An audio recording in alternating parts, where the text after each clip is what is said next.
Good afternoon and welcome to NASA's Johnson Space Center here in Houston, Texas. I'm Joseph Zakshevsky with NASA Communications, and we look forward to discussing 3 upcoming spacewalks that will occur in the month of August outside of the International Space Station, and all 3 will be seen on NASA Plus. And for more on that coverage, you can visit nasa.gov. For media members that are joining us today for our conversations, you can join the queue by joining and hitting *1, and then to retract your question, you can use *2. Now, as we discuss these programmatic and operations significance of these spacewalks that will be coming up again in the month of August, joining us to discuss these on our panel are Bill Spetch, Deputy Manager of Commercial Low Earth Orbit Program, Chris Dobbins, Spaceflight Flight Director, and Chloe Mehring, a Spacewalk Flight Director. Now again, if you wish to join the queue at any point during today's conversation, you can use *1 for our media members on the phone lines and *2 to retract your question. With that, we'll begin with some opening remarks from Bill Spetch. All right. Thank you. And thank you, everyone, for joining us today.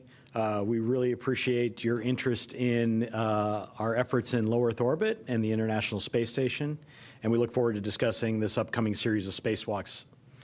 It's been an exciting couple of weeks in the space station operations. Of course, Anil Menon launched just a couple weeks ago, and he's getting settled into space station life and has begun contributing to science and research investigations on board. Just last weekend, Chris Williams returned on the Soyuz after spending 241 days in space as part of his first space flight. He's doing well and has returned to Houston to begin his post-flight recovery period. Thanks to all the teams who supported both the launch and the landings and all aspects of these missions. Looking ahead, throughout the month of August, the team will remain busy as they conduct and support these spacewalks that we have coming up. Thursday, August 13th, we will do U.S. Spacewalk 97. We'll have 2 astronauts go outside and replace a space-to-ground antenna for the orbital complex. The antenna that we will be replacing is a critical communication system that we use to transmit data and high-speed communication between mission control in Houston and the space station. Then we'll follow that up on Thursday, August 25th, with the 3rd and final spacewalk for this series. We'll have 2 crew members connect power channel cables, data relay systems as part of ongoing maintenance, including preparations for the space station's future deorbit. The astronauts will also replace a navigational aid that is used for spacecraft docking on the Harmony module's forward port. We will share additional details about spacewalks 97 and 98, including timing, assigned crews, and coverage information as we get closer to each of those. Beyond these spacewalks, we have a busy fall and winter ahead.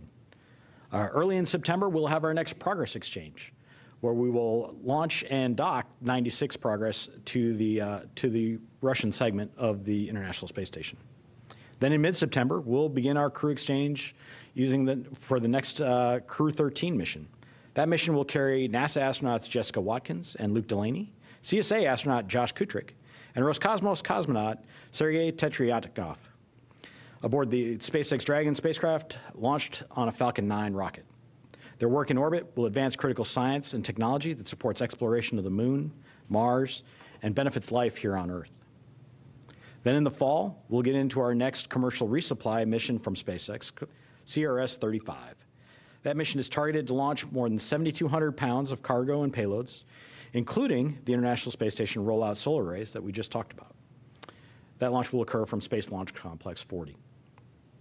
And then looking farther ahead, as we get into the winter, NASA's Northrop Grumman Commercial Resupply Services 25 mission is targeted to launch towards the end of this year. To give us a little bit more about each of these spacewalks, I'll turn it over to our flight directors here, starting with Chris Dobbins. Thank you, Bill, and thank you all for your interest in our EVAs and the space station operations later this summer and this fall. Earlier this year in March, our spacewalk flight director, Ronak Dave, for the EVA 96, the solar array mod kit upgrade EVA for Channel 3 Bravo, was already briefed in great detail, so I'll just give a few words to remind everyone of that EVA. If we go to the slide with the solar arrays on it, that would be great. We'll be installing the final mod kit for the rollout solar arrays, setting up for the EVAs once Commercial Resupply Mission 35, SpaceX 35, arrives later this year, so that we can install our final 2 solar arrays. Also on this EVA, The crew will be relocating some equipment to help optimize those solar array EVAs, as well as the ones later in August to repair the antenna and to perform the upgrades and modifications on the triple jump EVA.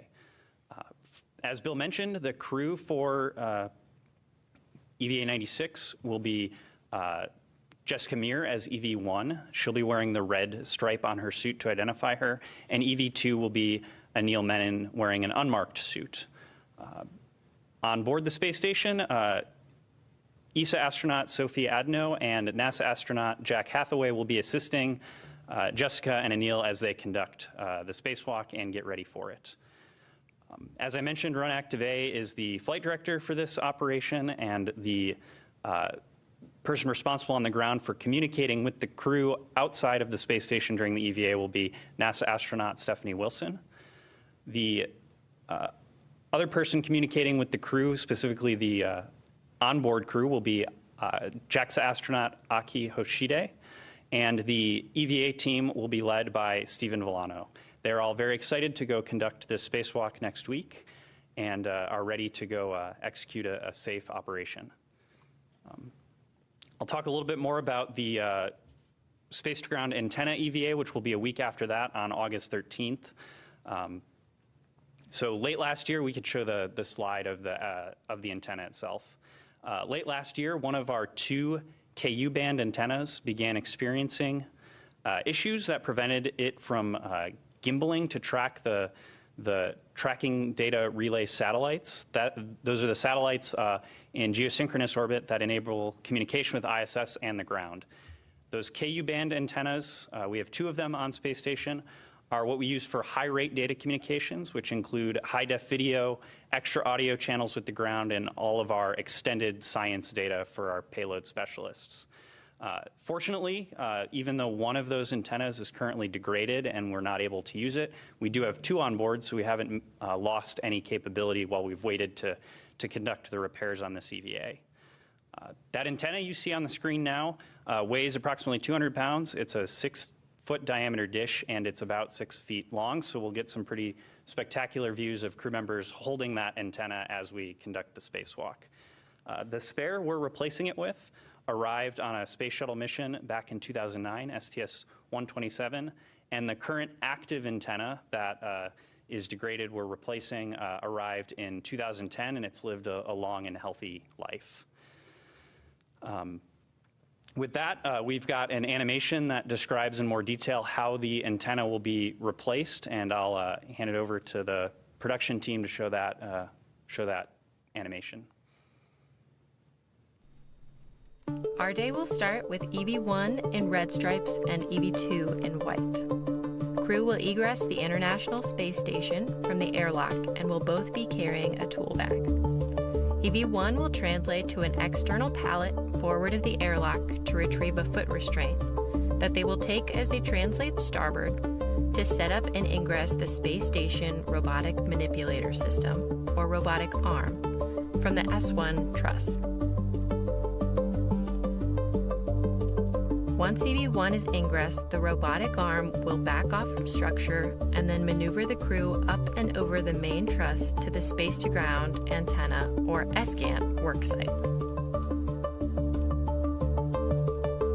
Meanwhile, EV2 will translate aft and zenith around the airlock to the Z1 truss. Here, EV2 will set up the worksite to remove and temporarily stow the failed SGANT antenna. Next, they will translate up the antenna boom to prepare the SGANT for removal. Shortly after, EV1 will be arriving on the robotic arm. The true crew will work together to install locks over the antenna's gimbals to restrain it from motion during handling.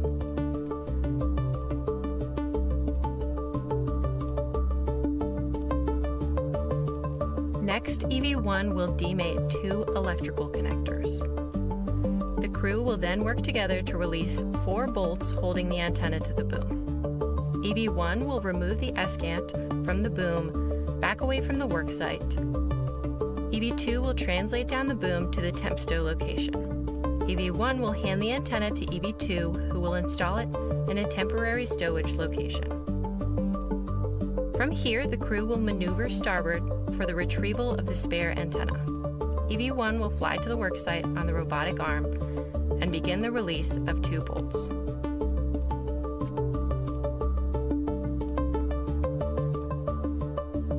EV2 will translate along the truss to this worksite and assist EV1 with release.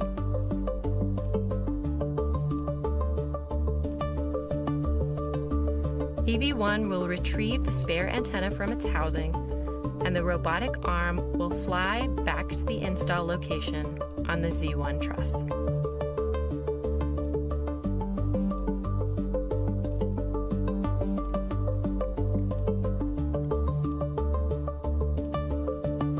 EV2 will translate back along the truss the same way they came, passing by the airlock on the way. Both at the worksite, the crew will work together to get the antenna seated and installed on the boom.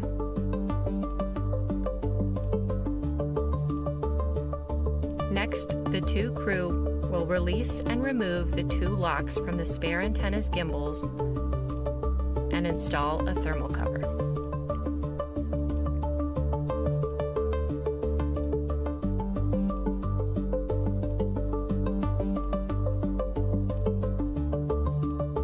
EV2 will retrieve the failed antenna from its temporary stowage location and pass it off to EV1. EV1 will carry the failed antenna outboard to its long-term stowage location.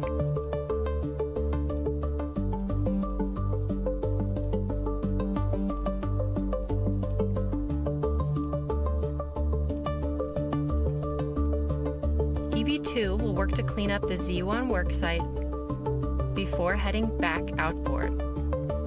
EV2 will drop off the tool bag at the airlock before continuing translation to the failed antenna install. Crew will work together to get the failed antenna stowed and 2 bolts installed.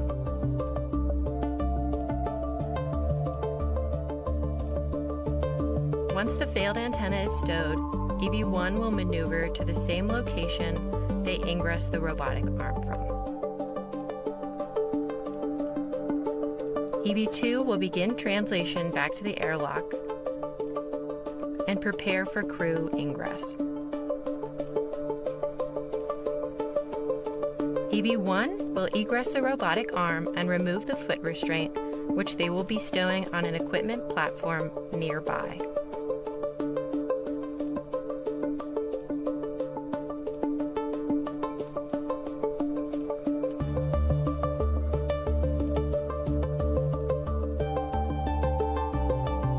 EV1 will then translate back to the airlock, where crew will ingress the International Space Station with their tool bags to finish out their planned 6-hour and 30-minute EVA.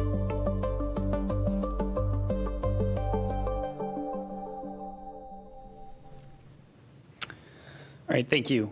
Just to close out, I'll add that for this EVA, we've got a fantastic team of folks on the ground supporting it who did all the development to figure out how to do an antenna removal and replacement. That team is composed of Ann McLean, our spacewalk communicator, who'll be talking to our astronauts outside. She's a NASA astronaut. Our Capcom will be Stephen Zenter, and if you could show the graphic for this, that would be great. Our Capcom will be Stephen Zenter. He'll be talking with the astronauts inside the space station as they control the robotic arm and support the crew outside. And our EVA team is led by Sandy Fletcher, and we're all looking forward to the successful EVA. So with that, I'll hand over to Chloe, who will talk the last EVA in August, triple jump. Yep, thank you very much, Chris. And thank you all for your attendance and interest today. I'm going to start off talking about the team for this EVA, which we've titled the Triple Jump EVA. It is an upgrades EVA, so these are items that are things we will want to get done It doesn't necessarily have a high priority to get done today, but we've got a great opportunity to get it done. So with that, this EVA has moved around quite a bit. So I'd really like to thank the entire Triple Jump team for handing over a really great EVA timeline to me, and to the former lead flight director, Heidi Brewer, who is now our increment lead flight director. So I will be taking over the task from her. So we can go to the team slide for EVA 98. The team includes our ground IV, who will be the main voice of the crew during the EVA, is astronaut Mark Vandehei. He's been in training the entire time and working with the team as it's progressed through the timeline. Our Capcom, who will be talking to the crew inside, is Tess Caswell. And our lead EVA flight controller is Sandy Moore. And our main task is Tanner Burns. So I'd really like to thank them for all the work on the timeline. So this really is almost 2 independent timelines between our EV1 and EV2. As you saw for Chris's EVA, the team is working together really closely on one main task. This one, we have a lot of things that we'd like to accomplish, but we do have a couple priority items. The first one being the Node 2 forward retroreflector. This is going to be performed by EV1. There are reflectors around station which are used by visiting vehicles to help with the relative navigation as they're approaching its targeted docking port. So we have noticed some residue buildup on these retroreflectors over time from thruster combustion products from our visiting vehicles. So they do need to be replaced because sometimes the vehicles cannot lock onto them. The Node 2 Zenith was replaced by Sunny Williams during increment 72. That was done at the, like I mentioned, the Zenith port. For us, there is no visiting vehicle on this port. When she did hers, there was a visiting vehicle there. So I'd say it's going to be a little bit different for us, but hopefully a bit easier. Our next priority is related to the Alpha Magnetic Spectrometer Payload, or AMS. This was launched in 2011 on STS-134. Over time, with the thermal environment changes that occur in space, this has caused materials to relax over time so that the radiator is no longer firmly up against the power units inside of AMS. So we are seeing a decrease in our heat rejection capability on AMS. There is 46 bolts that EV2 will be going ahead and torquing down to try to bring those 2 pieces of material closer together to help the heat rejection and to help continue the lifespan of AMS. This one, the crew member will be on the robotic arm, which means the 2 crew members who are not on the spacewalk will be inside manipulating the arm for that crew member. There are also what we call AMS guide studs that we are going to be adding to the corners of where those 46 bolts are. This is going to allow us to install a new radiator as we do some AMS upgrades, which will occur in the not too distant future. And then finally, why the EVA is called Triple Jump. We are going to be connecting jumpers. We have electrical as well as some fluid connectors that are going to help station. So the electrical jumpers, we're going to install one at S4 and one at S6. This is going to help us just improve our redundancy in the event there's any type of failure within our power systems on station. The other line that we'll be installing is for the photovoltaic thermal control system, or PVTCS. This is what we use to cool electrical components out at our power channels outside of station. So we'll be installing 2 jumpers. They're going to have nitrogen in the lines, and they'll be set up for a future EVA where we're going to go ahead and push ammonia through these lines to give another radiator path for cooling for station. So with that, there are a couple other tasks that you're going to hear about in the animation. I won't get into those details. Instead, I'll cut it right over to the production team to go into the animation. US EVA 98 will begin at the Quest airlock. European astronaut Sophie Adnote, EV1, noted by the red stripes, will egress first and perform some bag swaps, temporarily stowing them on the outside of station. She will then receive her bag for her first task to on her BRT. Temporarily hold Jessica, NASA astronaut Jessica Meir, as she egresses, help her install on our BRT, and close up the airlock. EV1 Sophie will then head on out to the Node 2 forward reflector worksite, pausing temporarily to drop her fair lead hook, and then heading out to the international docking adapter. She'll pause momentarily to pull a lever aft and take some photos, stow her bag, and prep for reflector release. There are 3 Fairchild fasteners released by hand, carefully to not strip them. She'll stow that reflector in a wipe to protect the reflector back inside, and then install the new reflector. Again, 3 Fairchild fasteners. And then remove a tape cover, stow that all back in the bag, and then she'll head back inboard, pausing momentarily to re-engage the safing, apply power to the international docking adapter, and back to the airlock. She'll stow a tool needed in a different task in a different bag. Meanwhile, Jessica's going to head outboard to S1, stow her large ORU bag with the high-def camera, and prep for arm setup. The lead will meet her at S1. She'll install the foot restraint, retrieve her large ORU bag, and ingress the SSRMS for a maneuver over to the S1 lower outboard external high-def camera. We'll temporarily install a round scoop and a lens cover to protect our camera during the remove. Jessica will then release 3 cables, a WAP cable, and then a power and data cables. She'll temp those to the side, and then she will release the camera off the ratcheting bracket by flipping a cam lever. A temp stow on the outside of her bag while she retrieves the spare and installs the spare. And then power and data are applied, followed by the WAP cable. Retrieving the hardware from the new, looking at the cable routing, and then back to S1, where she'll egress and head back to the airlock to stow the large ORU bag, protecting the thermocock of the camera. She'll retrieve a crew lock bag needed for her AMS activities, head back to her location at S1, and re-ingress the SSRMS. From there, Sophie's gonna stop at the airlock, drop off her bag and her PGT while retrieving a microorganisms caddy. She's gonna do a couple of different experiments looking for extremophiles on the outside of station, including handrails, her gloved hand, the thermal cover, over here on the lab at a CO2 vent,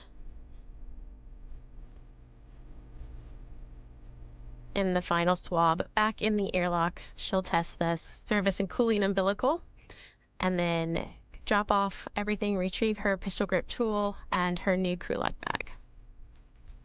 From there, Sophie's going to head all the way outboard past the Sarge, momentarily dropping her green Fairlead hook, and then out to S4, where she's going to work on the integrated equipment assembly, releasing and reapplying a lower torque. This will allow for robotics, remove and replace later if ever needed.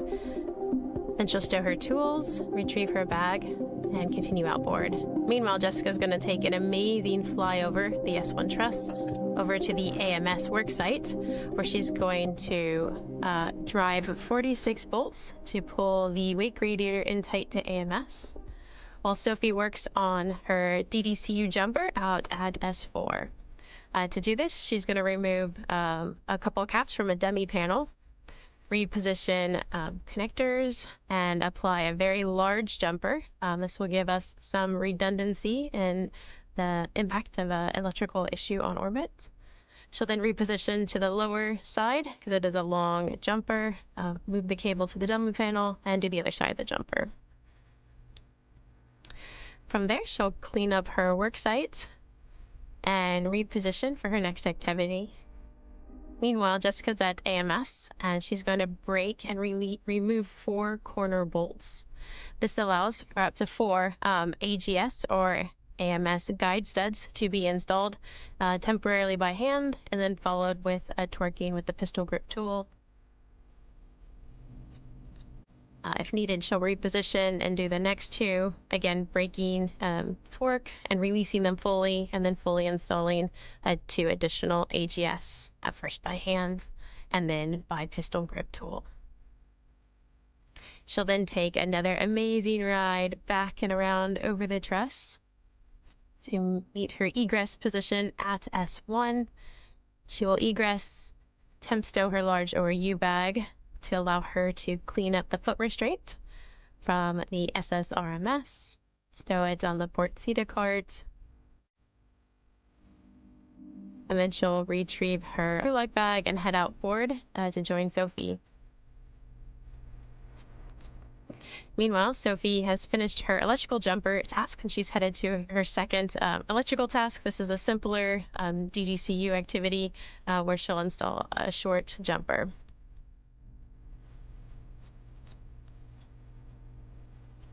Meanwhile, Jessica will head outboard for a fluid jumper. She's going to pause, adds S5, S6, pull back a jumper which is filled with nitrogen, and install for a future radiator fill of ammonia. After completing her electrical task, Sophie will pause one more time to do one more jumper. Again, this is a fluid jumper filled with nitrogen.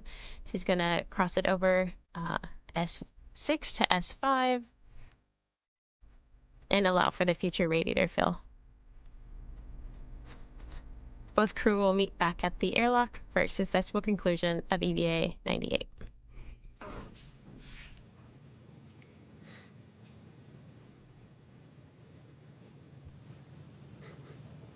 And again, with these EVAs, more information, including its participants, will be shared as we get closer to the events themselves. So be sure to tune in to nasa.gov for more information on these upcoming EVAs that are coming up here in the month of August. But again, talking right now about U.S. Spacewalk 98, and I want to give it back to Flight Director Coley Mehring for any additional thoughts.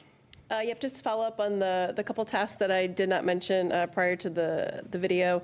One of them is the EHDC. That is one of our high-def cameras. We're replacing it because right now it can only take still videos or still images, and it cannot stream video. So by doing this, we'll be able to get that video streaming capability back, which does help for some of the robotics operations. Not required, but it's a little extra view.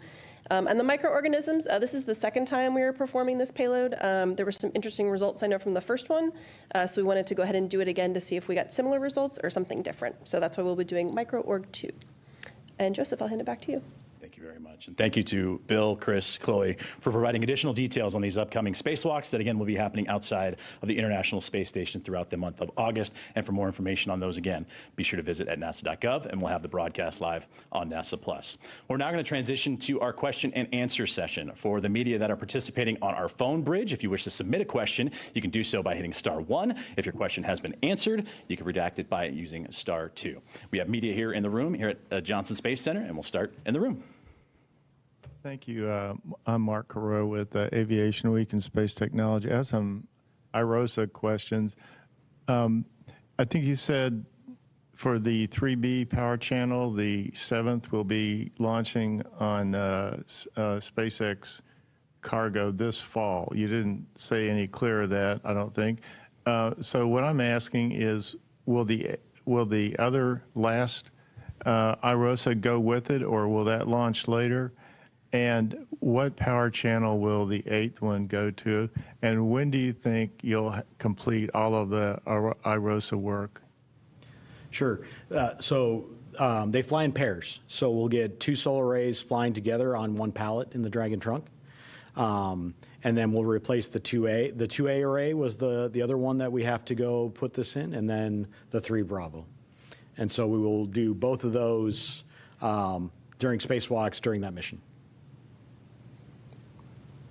And just to be clear, I think the 2 channels you said are 3B and 2A, but You'll do 2A first, and then 2A has been prepared, I guess.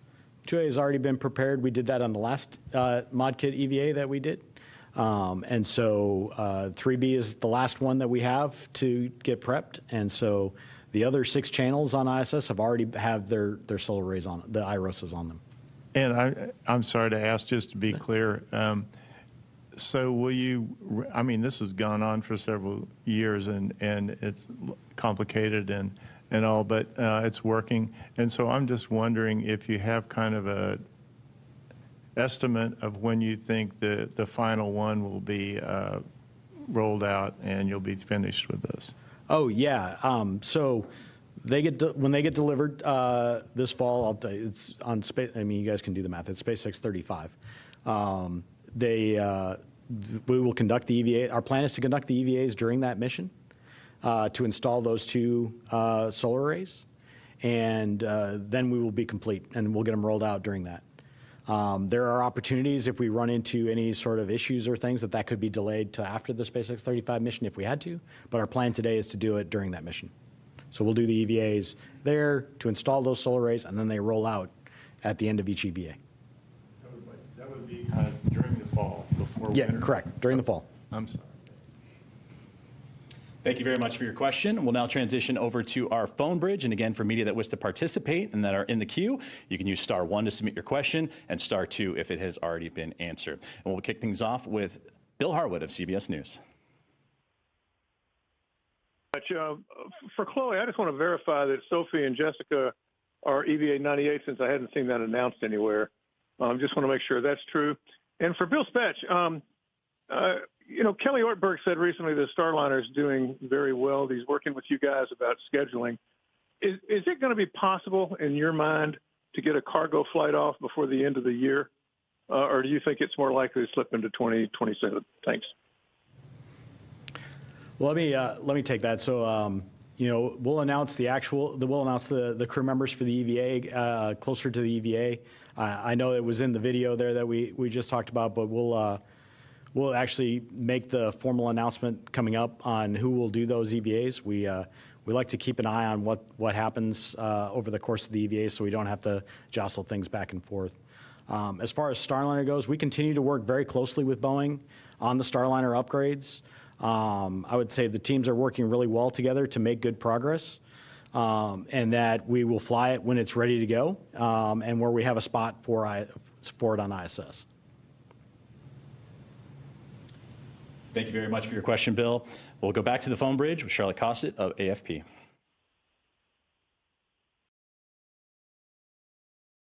Hi. Thanks a lot for taking my question. I actually wanted to ask the same question about EVA astronaut Gardner.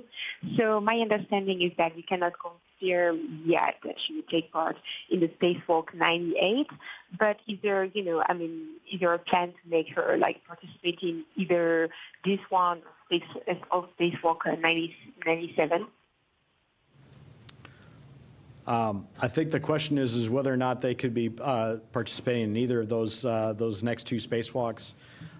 We'll evaluate after we get done with this next spacewalk here, and see where we go with the crew members for the follow-on. Thank you very much for that question. And again, that was our last question that we had on the phone bridge. And again, for these upcoming EVAs throughout the month of August, you can find out more information, including the participants for those EVAs at nasa.gov as they are announced, with the first one coming up on Thursday, August 6th. A very special thank you to Bill, Chris, Chloe for joining us on the briefing here today. And we look forward to seeing you on NASA Plus for the upcoming spacewalks outside of the International Space Station. Have a great day.